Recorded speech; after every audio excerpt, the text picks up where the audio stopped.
તો સુરતમાં ભાજપ સંગઠનના નવા માળખાની રચના અંગે મંથન ચાલી રહ્યું છે। બે નિરીક્ષકો દ્વારા સેન્સ પ્રક્રિયા અંતર્ગત વિવિધ નામો પર ચર્ચા કરાઈ। ભાજપ કાર્યાલયમાં 24 જેટલા અપેક્ષિત સભ્યોની સેન્સ પ્રક્રિયા હાથ ધરાઈ। શહેર પ્રમુખ સિવાયના બાકી 20 હોદ્દેદારની પસંદગી માટે મંથન કરાયું। સુરતના 12 ધારાસભ્યો પોતાના મત વિસ્તારમાંથી નામ સોંપશે।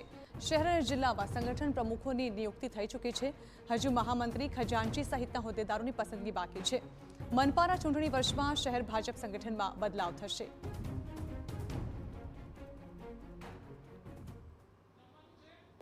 ગુજરાતની અંદર જે રીતે પ્રદેશ સંગઠનનો જે ફેરફાર થયો હતો અને ત્યારબાદ જે રીતે અલગ અલગ શહેરો અને જે જિલ્લાની અંદર પણ જે સ્થાનિક સંગઠનો છે તેની અંદર પણ જે ફેરફાર કરવામાં આવી રહ્યા છે, ત્યારે સેન્સ લેવાની જે પ્રક્રિયા છે તે શરૂ કરી છે। અત્યારે સીધા દ્રશ્યો જે રીતે જોઈ શકાય છે કે સુરત બીજેપી કાર્યાલય ખાતે જે રીતે સંગઠન નવનિયુક્ત જે અરમાનો રાખનાર દાવેદારોને જે ચર્ચાનો જે વિષય બન્યો છે, સુરતમાં ભાજપમાં નવા માળખા માટે આજે મંથન છે તે ચાલી રહ્યું છે। બે નિરીક્ષકો સેન્સ લેવા માટે જે બીજેપી કાર્યાલય ખાતે પહોંચ્યા છે।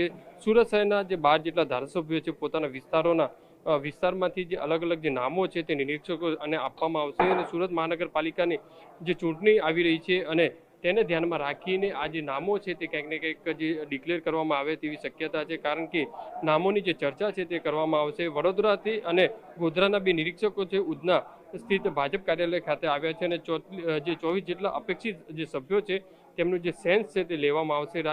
રાજ્યમાં મંત્રીમંડળના વિસ્તરણ બાદ હવે શહેર અને જિલ્લામાં પણ ભાજપ સંગઠનના હોદ્દેદારોની જે પસંદગીનો જે દોર છે તે શરૂ કરવામાં આવ્યો છે। ત્યારે સુરતની વાત કરીએ તો સુરતની અંદર જે પ્રમુખની તો વરણી થઈ ચૂકી છે, પરંતુ મહામંત્રી, ખજાનચી સહિતના હોદ્દેદારોની જે પસંદગી છે તે કરવાની છે, તેને લઈને અત્યારે આ દ્રશ્યોની અંદર જોઈ શકાય છે કે તમામ જે ધારાસભ્યો છે, મેયર સહિતના લોકો છે તેમની જે છે ચર્ચા નામની કરવામાં આવશે। તે નામો જે છે તે ઉપર જે છે સંગઠનમાં મોકલવા આવશે અને ત્યારબાદ ચર્ચા વિચારણા કર્યા બાદ આખું જે છે સંગઠનનું સુરતનું જે માળખું છે તેની અંદર જે નામો છે તેમની નિમણૂક કરવામાં આવશે અને ખાસ કરીને જે મહાનગરપાલિકાનું જે ઇલેક્શન જે આવવાનું છે તે બાબતોને પણ ખાસ કરીને ધ્યાને લેવામાં આવશે। કેમેરામેન સંજય ચંડલ સાથે બલદેવ સુતાર, TV9 સુરત।